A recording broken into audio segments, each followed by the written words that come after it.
Chapter 19. Lady Susan Vernon to Mrs. Johnson. Churchill.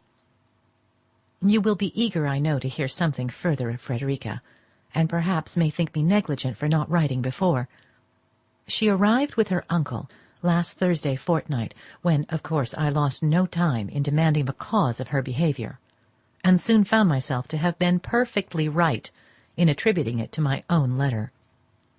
The prospect of it frightened her so thoroughly that, with a mixture of true girlish perverseness and folly, she resolved on getting out of the house and proceeding directly by the stage to her friends, the Clarks, and had really got as far as the length of 2 streets in her journey when she was fortunately missed, pursued, and overtaken.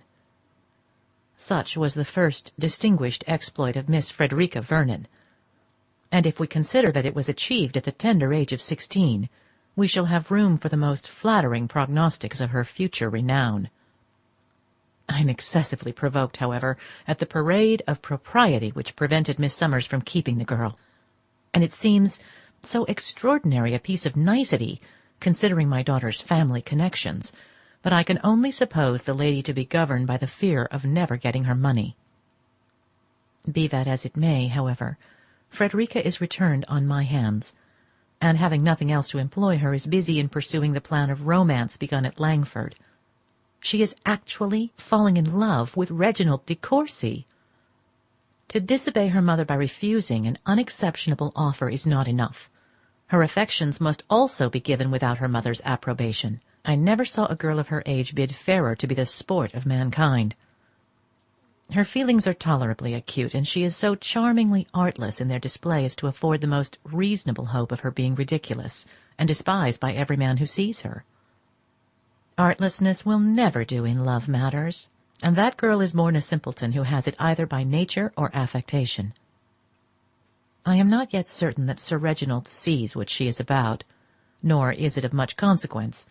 She is now an object of indifference to him, and she would be one of contempt were he to understand her emotions.